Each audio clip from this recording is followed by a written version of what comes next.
نحمده ونستعينه ونستغفره ونؤمن به ونعوذ بالله من شرور أنفسنا ومن سيئات أعمالنا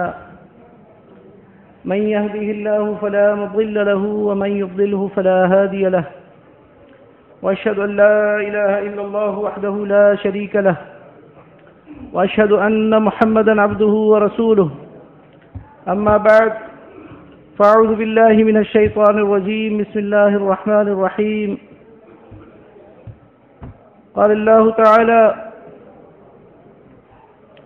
اقترب للناس حسابهم وهم في غفلة معرضون ما يأتيهم من ذكر من ربهم محدث إلا استمعوه وهم يلعبون. عزیز ساتھیو، آپ کے سامنے اللہ رب العزت کی سچی اور آخری کتاب قرآن مجید 17ویں پارے سورۃ الانبیاء کی ابتدائی 2 آیات تلاوت کی ہیں. اس سورہ میں اللہ رب العزت نے اپنے کئی برگزیدہ انبیاء کا تذکرہ کیا ہے. موسیٰ علیہ السلام اور ہارون علیہ السلام کا ذکر، ابراہیم علیہ السلام، اسماعیل علیہ السلام، اسحاق، یعقوب، نوح علیہ السلام، سلیمان علیہ السلام، داؤد علیہ السلام، اسی طرح یونس، ایوب اور زکریا علیہ السلام، عیسیٰ اور ان کی والدہ مریم علیہ السلام کا ذکر کیا. اسی مناسبت سے اس سورہ کا نام علامتی طور پر الانبیاء رکھا گیا. انبیاء کی دعوت اور انبیاء کے مختلف اور مختصر واقعات بیان کیے گئے. قیامت کا ذکر کیا گیا. اس سورہ کے اندر جو آیات آپ کے سامنے تلاوت کی گئیں، ان میں بتایا گیا کہ لوگوں کی آزمائش کا، لوگوں کی حساب کا، لوگوں کے آڈٹ کا وقت قریب آ گیا ہے اور وہ اب بھی غفلت میں پڑے ہوئے ہیں، معرضون، منہ موڑے ہوئے. اور فرمایا ما یأتیہم من ذکر من ربہم محدث الا استمعوہ وہم یلعبون. ان کے پاس رب کی طرف سے جو بھی نصیحت آتی ہے، جو بھی بات اللہ تعالیٰ کی طرف سے آتی ہے، سن تو لیتے ہیں لیکن اس کو کھیل تماشا سمجھ لیتے ہیں، اپنے کھیل میں مگن رہتے ہیں. فتنہ آزمائش کو کہا جاتا ہے، امتحان کو بھی کہا جاتا ہے. اسی طرح قرآن میں گمراہی کے لیے اور کفر کے لیے بھی لفظ فتنہ آیا ہے. قرآن کا مطالعہ کرتے ہیں تو یہ لفظ فتنہ مختلف صیغوں کے ساتھ ہمیں ملتا ہے. کہیں پر اس کا ترجمہ رسوائی ہوتا ہے، کہیں پر اس کا ترجمہ رنج اور غم کیا جاتا ہے، کہیں پر دیوانگی کے معنوں میں بھی لیا گیا ہے. اسی طرح فتنہ عبرت اور نشانی کے لیے بھی قرآن میں استعمال کیا گیا ہے، اور عذاب کے لیے بھی یہ لفظ قرآن میں استعمال کیا جاتا ہے. نبی صلی اللہ علیہ وسلم نے اللہ کے حکم سے لوگوں کے سامنے وحدانیت اللہ کی بیان کی اور دنیا میں آنے کا جو مقصد ہے وہ بیان کیا. اور 3 بنیادی چیزیں ہیں کہ جو دنیا میں رہتے ہوئے اگر انسان سمجھ لے، اس کے مطابق زندگی گزارے اور اسی حالت میں اس کو موت آئے تو وہ کامیاب ہو جاتا ہے. اس میں پہلی چیز ہے اللہ کی وحدانیت کو ماننا، اللہ کی وحدانیت کو تسلیم کرنا، توحید کا اقرار کرنے کے بعد اس کا ایمان اس کے مطابق ہو. اسی طرح دوسری چیز ہے رسالت، اللہ کے رسول صلی اللہ علیہ وسلم پر ایمان، رسول اللہ صلی اللہ علیہ وسلم کی پیروی اور رسول اللہ صلی اللہ علیہ وسلم کی تعلیمات کے مطابق زندگی گزارنا. اور اس سلسلے میں تیسری چیز جو قرآن اور حدیث سے پتہ چلتی ہے وہ ہے فکر آخرت، آخرت کی فکر کرنا، آخرت کے لیے اپنے آپ کو تیار کرنا، دنیا میں یہ بات سمجھ لینا کہ ایک دن ہے کہ جس دن حساب ہوگا۔ اور نبی صلی اللہ علیہ وسلم نے اس بات کی وضاحت بھی فرمائی ہے، احادیث کی کتابوں میں مختلف انداز سے اس بات کا تذکرہ ملتا ہے کہ قیامت قریب ہے۔ اسی زمن میں نبی صلی اللہ علیہ وسلم نے فرمایا کہ بعثت انا والساعۃ کہاتین، نبی صلی اللہ علیہ وسلم نے اپنے ہاتھ کے اشارے سے اس طرح اشارہ بنایا دونوں انگلیوں کو ملا کر، اور فرمایا مجھے اور قیامت کو ایسے بھیجا گیا ہے، قریب قریب۔ اسی طرح قرآن میں اللہ رب العزت نے اس بات کی وضاحت کی ہے کہ ان الساعۃ لآتیۃ لا ریب فیہا، قیامت کا دن آنے والا ہے اور اس میں کوئی شک نہیں ہے۔ احادیث میں آتا ہے کہ نبی صلی اللہ علیہ وسلم نے فرمایا کہ کوئی نبی بھی ایسا نہیں گزرا کہ جس نے قیامت کے حوالے سے اپنی امت کو بتایا نہ ہو۔ قیامت کب آئے گی؟ قرآن میں قیامت آنے کا تو تذکرہ ہے، لیکن کب آئے گی اس کے قریب ہونے کا بھی ذکر ہے، جیسے آیات آپ کے سامنے سورہ انبیاء کی تلاوت کی گئی، اقترب للناس حسابهم، قریب آ گیا وقت حساب کا۔ لیکن یہ کب آئے گی اس کا علم نبی صلی اللہ علیہ وسلم کو بھی نہیں دیا گیا، اس کا علم اللہ تعالیٰ کے سوا کسی کو نہیں ہے۔ قرآن میں اللہ رب العزت بیان فرماتا ہے یسألونک عن الساعۃ ایان مرساہا، یہ آپ سے قیامت کے بارے میں سوال کرتے ہیں کہ وہ قیامت کب آئے گی۔ سورہ اعراف میں فرمایا اس کا جواب دیتے ہوئے قل انما علمها عند ربی، ان سے کہو کہ اس کا علم میرے رب کے پاس ہے، لا یجلیھا لوقتھا، اللہ تعالیٰ نے اس کے وقت کو کسی پہ ظاہر نہیں کیا۔ ثقلت فی السماوات والارض، وہ قیامت کی گھڑی، قیامت کا دن زمین و آسمان پر بھاری ہے۔ لا تأتیکم الا بغتہ، وہ قیامت کی گھڑی تم پر اچانک آئے گی۔ اسی طرح نبی صلی اللہ علیہ وسلم کے بعد جبریل علیہ السلام آتے ہیں انسانی شکل میں، وہ مشہور حدیث جو صحیح مسلم کی حدیث ہے، اس میں ایمان کے بارے میں، اسلام کے بارے میں، احسان کے بارے میں سوال ہوتے ہیں، نبی صلی اللہ علیہ وسلم جواب دیتے ہیں۔ جبریل علیہ السلام پوچھتے ہیں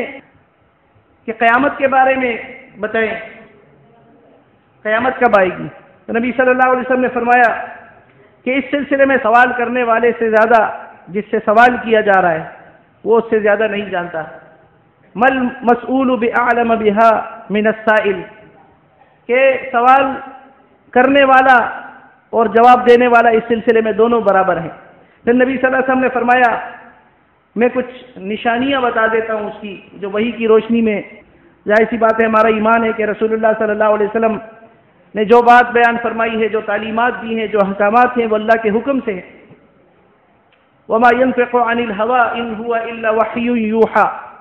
نبی صلی اللہ علیہ وسلم اپنی مرضی سے، اپنی طرف سے کوئی بات نہیں کہتے، بلکہ یہ تو وحی ہوتی ہے جو اللہ کی طرف سے آتی ہے اور وہ لوگوں کو بتاتے ہیں۔ نبی صلی اللہ علیہ وسلم نے فرمایا کہ میں کچھ علامات بتا دیتا ہوں قیامت کی، کچھ نشانیاں بتا دیتا ہوں۔ نبی صلی اللہ علیہ وسلم نے فرمایا کہ قیامت کی علامات میں سے ایک علامت یہ ہے کہ عورت اپنا مالک جنے گی، اسی طرح ننگے پاؤں پھرنے والوں کا حاکم بننا، یہ بھی قیامت کی علامات میں سے ہے۔ بکریاں چرانے والے بڑی بڑی بلڈنگوں کے، بڑی بڑی عمارتوں کے مالک بن جائیں گے، اور اسی طرح کچھ اور نشانیاں بھی نبی صلی اللہ علیہ وسلم نے بتائی ہیں جو ابھی آگے اس کا تذکرہ آئے گا۔ اب آپ دیکھیں کہ اس میں یہ بتایا گیا، یہ ایک نمونے کے طور پر، مثال کے طور پر یہ حدیث پیش کی گئی کہ نبی صلی اللہ علیہ وسلم نے یہ بتلا دیا کہ اس کی نشانیاں ہیں اور کچھ فتنے ہیں جو قیامت سے پہلے نمودار ہوں گے، قیامت سے پہلے آئیں گے۔ اب ان باتوں سے یہی پتہ چلتا ہے کہ قیامت کا علم یہ اللہ کے سوا کسی کو نہیں ہے، لیکن نبی صلی اللہ علیہ وسلم نے مختلف اوقات میں قیامت کے حوالے سے ظہور پذیر ہونے والے مختلف فتنوں اور پیش آنے والے واقعات اور کچھ علامات ایسی جو قیامت کے بالکل قریب ظاہر ہوں گی، ان کا تذکرہ نبی صلی اللہ علیہ وسلم نے کیا ہے۔ اگر ہم قیامت کے حوالے سے احادیث کا مطالعہ کریں اور فتنوں کے حوالے سے احادیث کا مطالعہ کریں، احادیث کی مختلف کتابیں، ان کو اگر ہم پڑھتے ہیں تو ہمیں 3 طرح کی احادیث ملتی ہیں، 3 طرح کی نشانیاں، 3 طرح کے فتنے جو قیامت آنے سے پہلے وقوع پذیر ہوں گے، جن کا ظہور ہوگا۔ پہلی قسم کی احادیث وہ ہیں جن میں نبی صلی اللہ علیہ وسلم نے وقت گزرنے کے ساتھ ساتھ امت میں پیدا ہونے والے فتنوں اور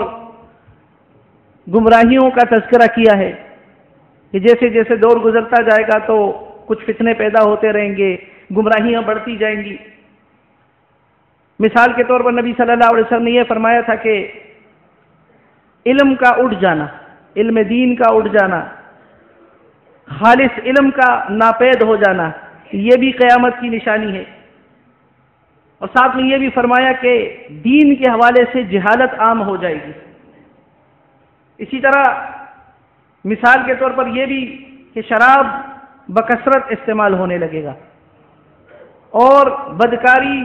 علل اعلان کی جائے گی، کھلم کھلا بدکاری کی جائے گی۔ صحیح مسلم میں یہ اس طرح سے روایت موجود ہے۔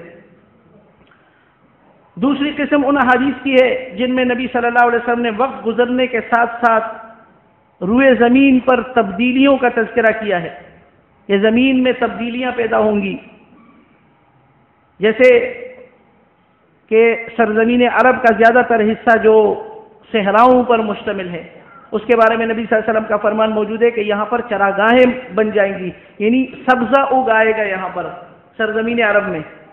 اور یہاں پر نہریں جاری ہو جائیں گی۔ سرزمین عرب میں پانی کا اس وقت بہت جو ہے وہ ابھی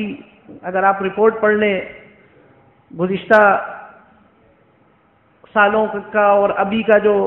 وہاں کا حال ہے تو تبدیلیاں آ رہی ہیں۔ اسی طرح بتایا گیا کہ دولت کی فراوانی ہو جائے گی، دولت بہت بڑھ جائے گی۔ ایک سونے کا پہاڑ جو دریائے فرات،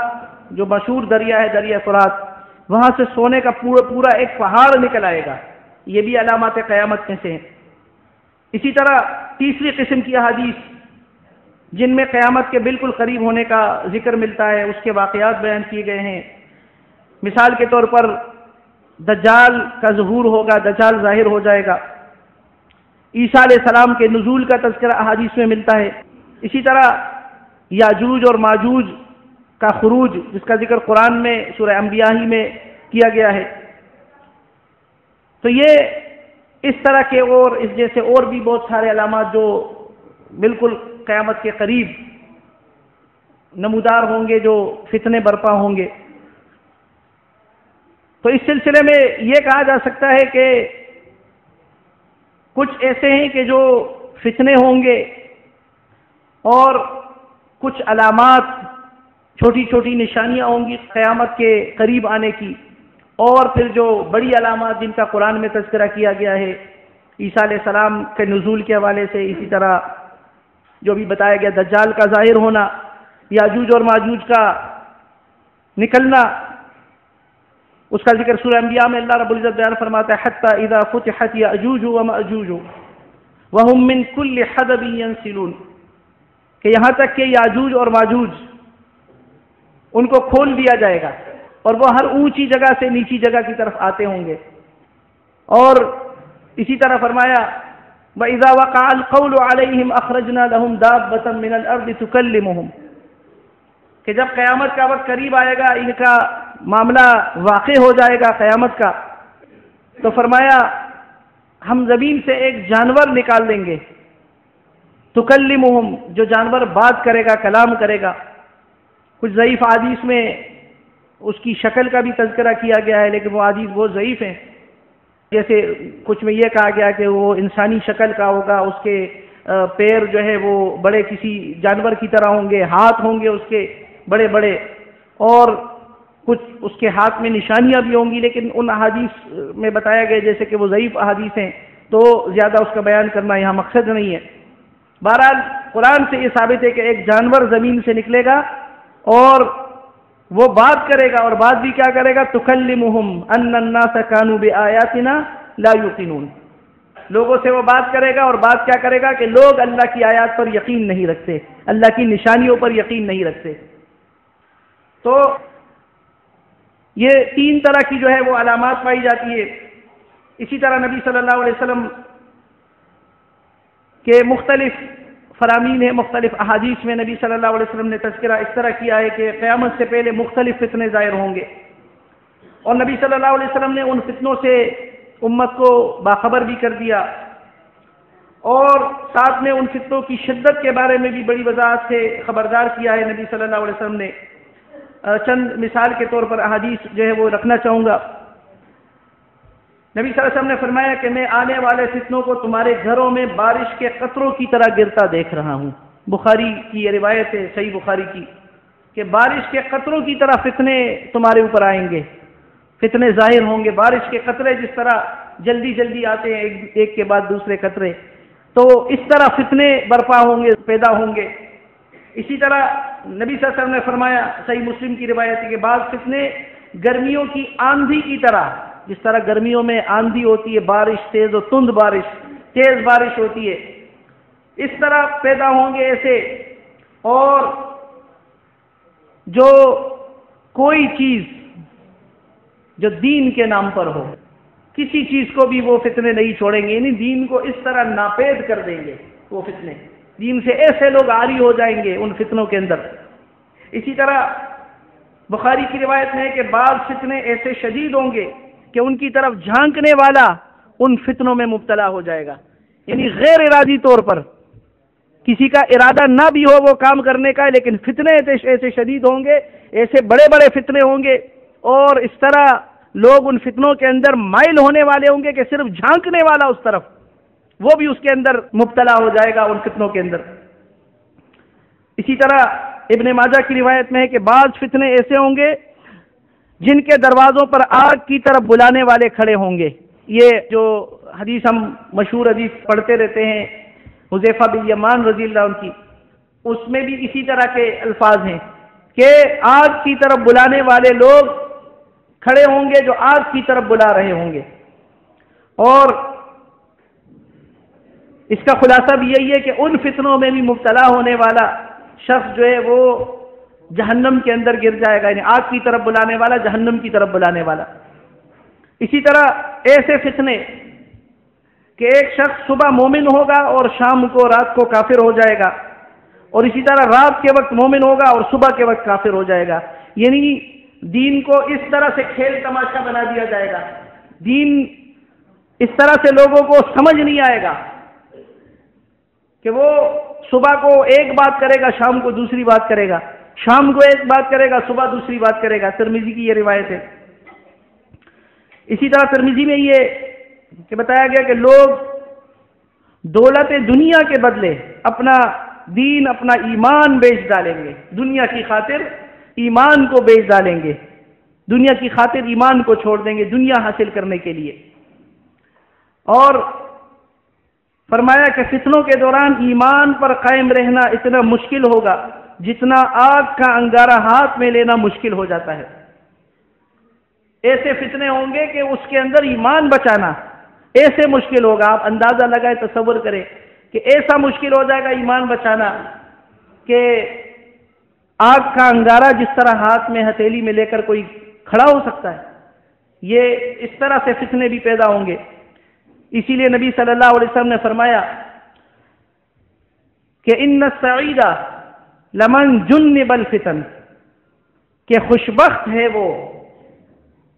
کہ جس کو فتنوں سے بچا لیا گیا، جو فتنوں سے بچا لیا جائے وہ شخص خوشبخت سمجھا جائے گا، وہ خوش نصیب ہے کہ جو فتنوں سے بچ گیا۔ یعنی فتنوں سے بچ گیا سے مراد کیا ہے کہ جس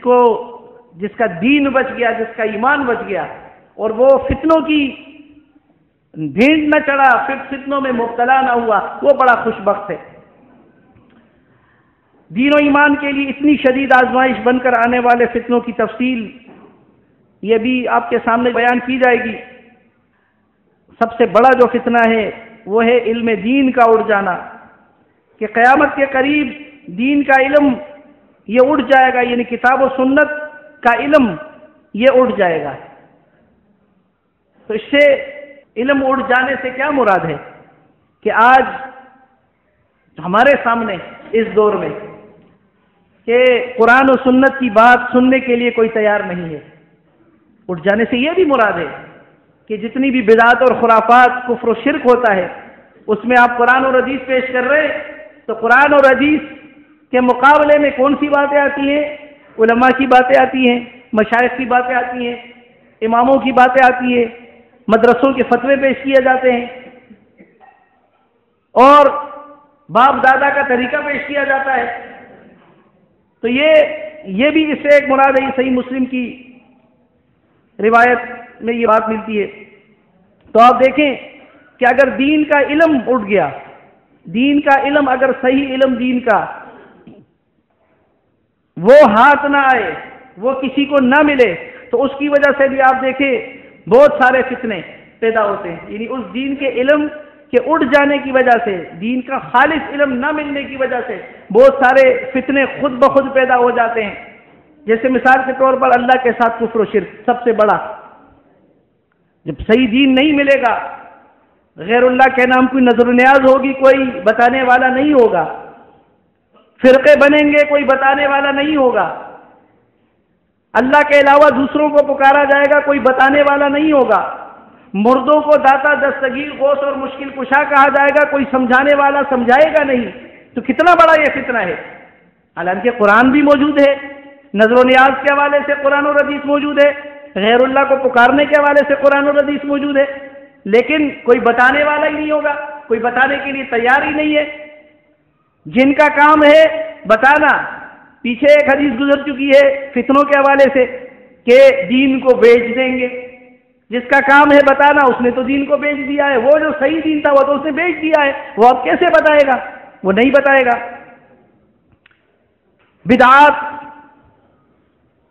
بدعات شروع ہو جاتی ہیں، خرافات شروع ہو جاتی ہیں، اور حقیقت کوئی سننے کے لیے تیار نہیں ہے، حقیقت کا سامنا کرنے کے لیے کوئی تیار نہیں ہے، حقیقت اجنبی بن کر رہ گئی۔ حدیث میں جس طرح آتا ہے، نبی صلی اللہ علیہ وسلم نے فرمایا بدأ الاسلام غریبا وسيعود كما بدأ فطوبى للغرباء، کہ اسلام کی ابتدا اجنبیت سے ہوئی ہے اور یہ دوبارہ اجنبی بن جائے گا۔ ایسا دور آئے گا کہ دوبارہ اجنبی بن جائے گا۔ اسی حدیث کے مطابق میں یہ حدیث آپ دیکھیں، غور کر لیں ذرا، کہ دین کا علم اٹھ جائے گا، حقیقت کوئی بیان کرنے کے لیے تیار نہیں ہوگا۔ جب حقیقت بیان نہیں ہوگی تو خرافات چلیں گی، اور خرافات کیا ہے؟ بدعات، کفر و شرک، بے عملی، جھوٹ بولنا، فریب، دھوکہ دہی، والدین کی نافرمانی،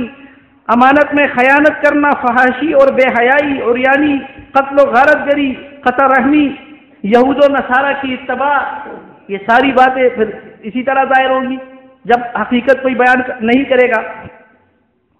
تو جیسے جیسے لوگ قرآن اور حدیث سے دور ہوتے جائیں گے، ویسے ویسے لوگوں کی گمراہی میں اور فتنوں میں اور فتنوں کے ظہور میں بھی اضافہ ہوتا جائے گا۔ قیامت کی جو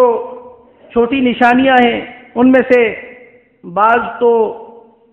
پوری ہوئی ہیں، کیونکہ نبی صلی اللہ علیہ وسلم کا دور آج سے تقریباً 1450 سال پہلے کا دور، تو اس میں بعض تو نبی صلی اللہ علیہ وسلم کی زندگی میں ہی پوری ہو گئی تھی، اور نبی صلی اللہ علیہ وسلم نے یہ بھی فرمایا تھا اپنے ایک صحابی سے کہ قیامت کی بہت ساری نشانیاں ہیں، جن میں سے ایک نشانی میری موت بھی ہے۔ نبی صلی اللہ علیہ وسلم نے فرمایا کہ ایک نشانی نبی صلی اللہ علیہ وسلم کا وفات ہونا، یہ بھی قیامت کی نشانی ہے۔ اور آپ دیکھیں کتنی بڑی قیامت کی نشانی ہے کہ آج آپ بتا نہیں سکتے لوگوں کو، ان مسلک پرستوں کو، آپ سے لڑتے ہیں، جھگڑتے ہیں، جی آپ یہ کیا بات کر رہے ہیں، اللہ کے رسول کی وفات ہو گئی، یہ کیسی بات کرتے ہیں، اللہ کے رسول کی موت ہو گئی، یہ کیسی بات کرتے ہیں، اب یہ تو آپ توہین کر رہے ہیں، یہ تو آپ جو ہے نبی صلی اللہ علیہ وسلم کی شان میں گستاخی کر رہے ہیں، یہ لفظ بھی استعمال نہ کریں، یہ لفظ استعمال کرنا بھی گستاخی۔ یہ نہیں، آپ دیکھیں کتنی بڑی یہ فتنہ بنا دیا گیا ہے، کتنی بڑی یہ ایک آزمائش بنا دی گئی ہے، حقیقت آپ بیان نہیں کر سکتے، آپ کھول کر لوگوں کے سامنے دو ٹوک الفاظ میں۔ بہرحال یہ نبی صلی اللہ علیہ وسلم کا آنا جیسے شروع میں حدیث بتائی گئی تھی کہ بعثت والساعۃ کہاتین، نبی صلی اللہ علیہ وسلم نے فرمایا کہ مجھے اور قیامت کو ایسے قریب قریب بھیجا گیا ہے، یہ بھی ایک نشانی، یہ بھی پوری ہو گئی۔ اسی طرح نبی صلی اللہ علیہ وسلم کی وفات کا تذکرہ حدیث میں آتا ہے، وہ بھی پوری ہو گئی۔ اسی طرح سرزمین عرب میں نہروں کی جو بات پیچھے بتائی گئی اور ہریالی کا پیدا ہونا، ہریالی کا ہونا سرزمین عرب میں، وہ نشانیاں بھی پوری ہو گئی ہیں۔ کئی عرب کی زمینیں ہریالی اور پانی سے تر ہو گئی ہیں۔ شق قمر کا بھی بتایا گیا تھا کہ شق قمر بھی یہ بھی قیامت کی نشانیوں میں سے ہے، تو شق قمر بھی ہو گیا۔ قرآن کی سورہ القمر میں اللہ رب العزت بیان فرماتا ہے کہ اقتربت الساعۃ وانشق القمر،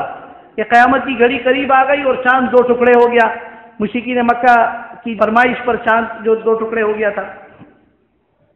چند فتنوں کا تذکرہ سامنے رکھوں گا بھی۔ نبی صلی اللہ علیہ وسلم نے فتنوں کی شدت کے حوالے سے بیان فرمایا کہ لا تقوم الساعة حتى يمر الرجل بقبر الرجل فيقول يا ليتني مكانه، صحیح بخاری کی یہ روایت ہے کہ قیامت اس وقت تک قائم نہیں ہوگی کہ جب تک ایسا دور نہ آ جائے، ایسے فتنے نہ آ جائیں کہ جس میں ایک آدمی قبر کے قریب سے گزرے گا اور کہے گا کہ کاش میں اس قبر میں پڑا ہوتا۔ ایسے فتنے بھی ظاہر ہوں گے۔ اسی طرح بعض فتنے تو ایسے شدید ہوں گے کہ مسلمانوں کی ہر چیز، ان کا دین،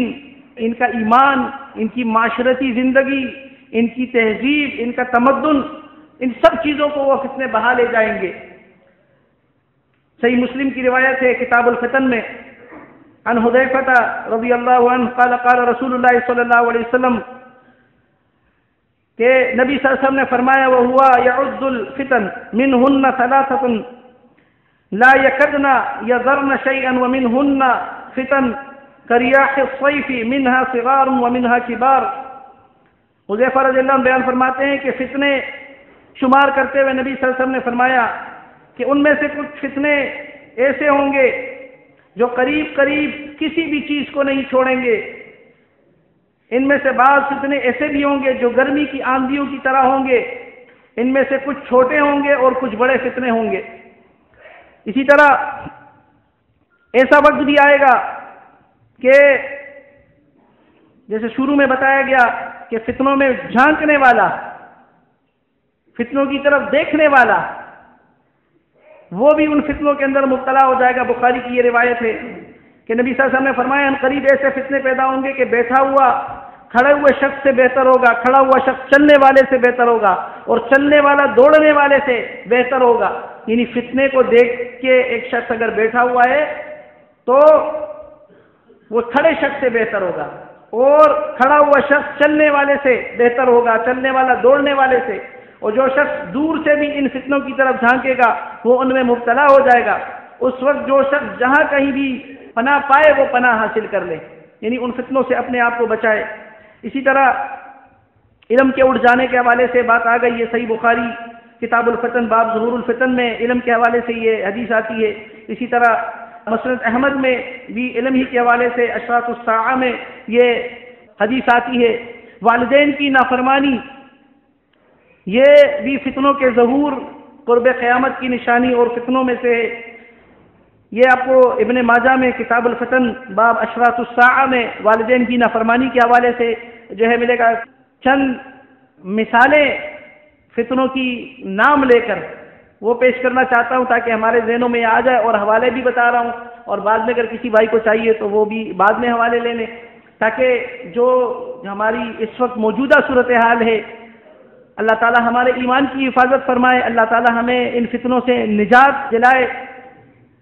فقدان العمل، عمل کا فقدان، عمل کا نہ ہونا، یہ بھی فتنوں کی نشانی ہے، یہ بھی قیامت کے قرب قیامت کی نشانی ہے کہ باتیں بہت ہوں گی لیکن عمل نہیں ہوگا، باتیں بڑی بڑی ہوں گی لیکن عمل نہیں ہوگا۔ یہ ابن ماجہ میں کتاب الفتن باب ذہاب القرآن والعلم میں آپ کو ملے گا کہ قرآن اور حدیث اچھے انداز سے پڑھے جائیں گے۔ اس حدیث کا مفہوم یہ ہے کہ قرآن اور حدیث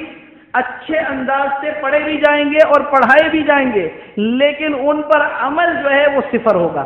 عمل نہ ہونے کے برابر ہوگا، عمل نہیں کیا جائے گا۔ اسی طرح رفع الامانتی، امانت کا اٹھ جانا، نبی صلی اللہ علیہ وسلم نے فرمایا کہ امانت کا اٹھ جانا، امانت میں خیانت ہونا، یہ بھی قیامت کی نشانیوں میں سے اور قیامت کے فتنوں میں سے ہے۔ یہ بھی قرب قیامت کی نشانیوں میں سے کہ امانت میں خیانت کی جائے گی۔ تو آج دیکھیں ہمارے سامنے ہے معاشرے کی صورتحال کہ کس طرح سے جو ہے وہ امانت کی میں خیانت کی جاتی ہے۔ یہ حدیث آپ کو بخاری میں کتاب الفتن اذا بقیہ فی حساجہ من الناس۔ اسی طرح جھوٹی گواہی دینا، یہ بھی قیامت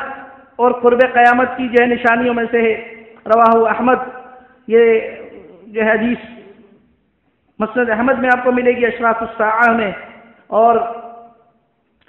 جھوٹی گواہی اور کتمان حق، نبی صلی اللہ علیہ وسلم نے فرمایا کہ ان بین یدی الساعۃ شہادۃ الزور و کتمان حق۔ نبی صلی اللہ علیہ وسلم نے فرمایا کہ قیامت کے قریب قریب جھوٹی گواہی دینا اور حق کو چھپانا یہ ظاہر ہو جائیں گے، یہ عام ہو جائے گا، جھوٹی گواہی دینا اور حق کو چھپانا، وعدہ ضائع کرنا، وعدہ توڑنا، وعدہ خلافی کرنا۔ ابن ماجہ کی روایت ہے ابواب الفتن میں کہ قیامت کے قریب لوگ اپنے وعدوں کی پرواہ نہیں کریں گے، وعدہ کریں گے اور بھول جائیں گے، توڑ ڈالیں گے۔ اسی طرح قطع رحمی کرنا، تعلقات توڑ دینا، رشتے کاٹنا، یہ بھی بتایا گیا کہ قیامت کے قریب جو ہے لوگ رشتہ داریوں کو ختم کر دیں گے، قطع رحمی کریں گے، صلہ رحمی جس کا حکم دیا گیا ہے اس کے برخلاف قطع رحمی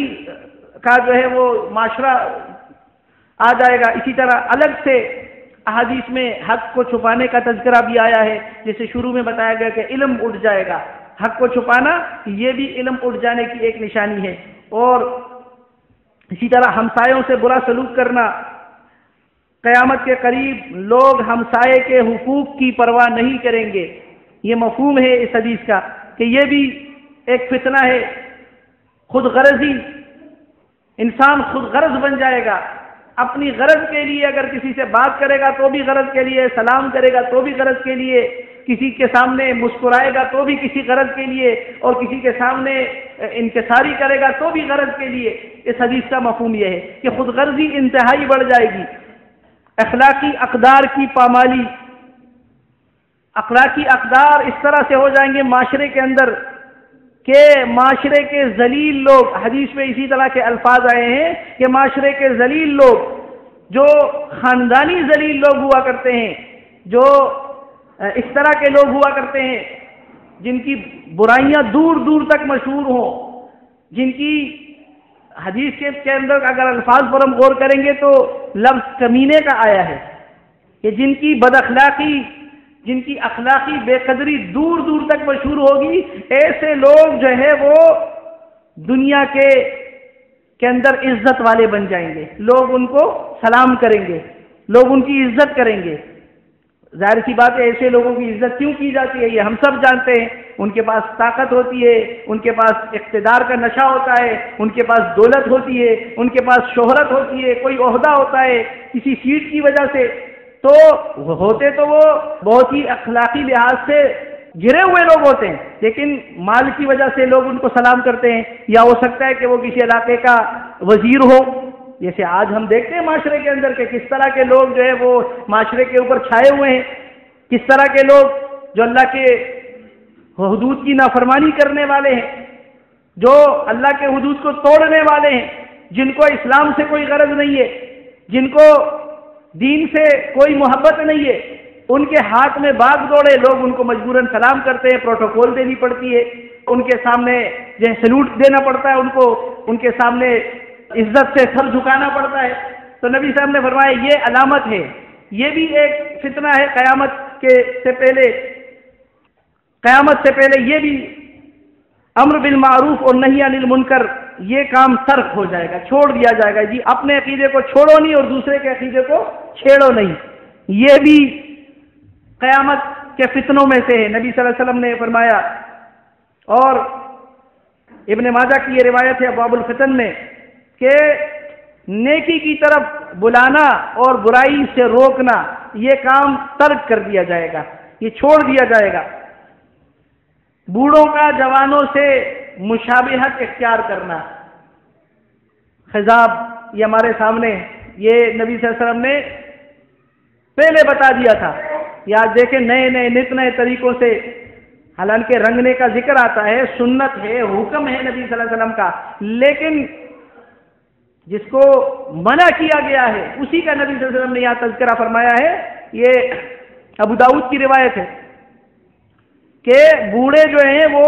جوانوں کی مشابہت اختیار کرنے کی کوشش کریں گے، اور اس کے لیے بہتر طریقہ جو ہے وہ آج جو رنگا جاتا ہے، داڑھی اور بالوں کو کالا کیا جاتا ہے، کالا رنگ لگایا جاتا ہے، کالی جس کو مہندی کہا جاتا ہے، یا ہیئر کلر جو آج کل نئے کیمیکل جو ہے ہمیں ملتے ہیں وہ لگائے جاتے ہیں تاکہ لوگوں میں جوان نظر آئے. یہ بھی قیامت کی نشانی ہے، یہ بھی فتنہ ہے، اور یہ ظاہر ہو چکے ہیں سارے فتنے جو ابھی جو بیان ہو رہے ہیں، یہ سارے ظاہر ہو چکے ہیں. اور اسی طرح عوام کا نااہل حکمرانوں کو پسند کرنا. نااہل حکمران، یہ صحیح بخاری کی روایت ہے کتاب الرقاق میں، جو لوگوں کا مال ہڑپ کرنے والے ہوتے ہیں. نبی صلی اللہ علیہ وسلم نے بتا دیا تھا لوگ ان کو پسند کریں گے، جیے اور مرے کے نعرے، جیوے کے نعرے لگائیں گے، پسند کریں گے، ان کے لیے مرنے مٹنے کی جو ہے وہ باتیں ہوں گی. تو یہ بات بھی جو ہے نبی صلی اللہ علیہ وسلم نے آپ دیکھیں بتا دیے کہ ایسے لوگ کہ جو اس کے اہل ہی نہیں ہیں، نااہل، دنیا سے محبت اور موت سے نفرت. یہ ہماری جو کتابچہ ہے لٹریچر دعوت اللہ، اس کا مرکزی یہ حدیث مرکزی کردار ہے. اس میں اگر آپ غور کریں گے، دعوت لٹریچر کو پڑھیں گے، جس میں نبی صلی اللہ علیہ وسلم نے فرمایا کہ یوشک الامم ان تدعى علیکم کما تدعى الاکلۃ الى قصعتها فقال قائل ومن قلة نحن يومئذ بل انتم يومئذ كثير ولكنكم غثاء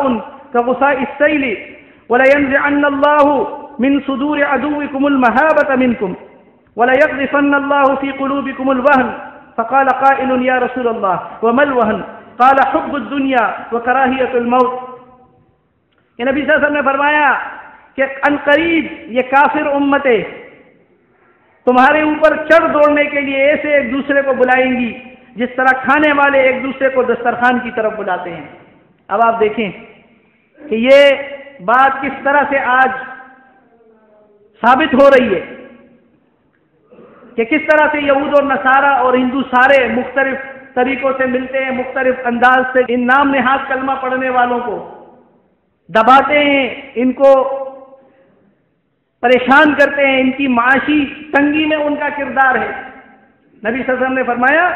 کہ یہ اس طرح سے جس طرح دسترخوان پر کھانے کی طرف بلایا جاتا ہے. ایک شخص نے پوچھا وَمِنْ قِلَّةٍ نَحْنُ يَوْمَئِذٍ، اللہ کے رسول اس دن ہم کم ہوں گے کیا؟ ہماری تعداد کم ہوگی؟ یہ تو اسی وقت ہوگا جب ہم کم ہوں گے تو سارے لوگ مل کر ہمیں جو ہے نا ہٹانے کی کوشش کریں گے. نبی صلی اللہ علیہ وسلم نے فرمایا بل انتم یومئذ کثیر، اس وقت تم کم نہیں ہوں گے بلکہ تم تو بہت زیادہ ہوں گے، اور اتنے زیادہ ہوں گے کہ پانی کے اوپر بہنے والی جو جھاگ ہوتی ہے، کتنی پانی کے اوپر جو جھاگ ہوتی ہے اس کو کوئی گن سکتا ہے؟ اتنی زیادہ ہوگی. ایک تو یہ مطلب ہے، اور دوسرا مطلب یہ بھی ہے کہ جھاگ نظر تو آتی ہے لیکن جب ہاتھ میں لگانے کی کوشش کرتے تو وہ جھاگ ختم ہو جاتی ہے. تمہاری حالت یہ ہوگی کہ تمہاری خستہ حالی اور تمہاری جو ہے وہ کمزوری کا یہ عالم ہوگا، تمہارا ایمان کمزور ہوگا، تمہارے اندر عمل کی کمزوری ہوگی، تو پھر تم اس جھاگ کی طرح ہوگے. اور دوسری بات کیا ہوگی کہ اللہ تعالیٰ تمہارے دشمنوں کے دلوں سے تمہارا روب ختم کر دے گا اور تمہارے دلوں میں وہن پیدا کر دے گا. تو ایک شخص نے پوچھا اللہ کے رسول یہ وہن کیا ہے؟ تو نبی صلی اللہ علیہ وسلم نے فرمایا کہ حب الدنیا و کراہیت الموت، دنیا سے محبت کرنا اور موت سے نفرت کرنا، موت سے کراہیت کرنا. تو اس کے علاوہ جو ہے اور بہت ساری نشانیاں ہیں. اللہ تعالیٰ سے دعا ہے کہ اللہ تعالیٰ جو کچھ ہم بیان کرتے ہیں اللہ تعالیٰ اس پر عمل کرنے کی توفیق عطا فرمائے. اللہ تعالیٰ ہر قسم کے فتنے سے، ہر قسم کے شر سے بچائے. اللہ تعالیٰ دنیا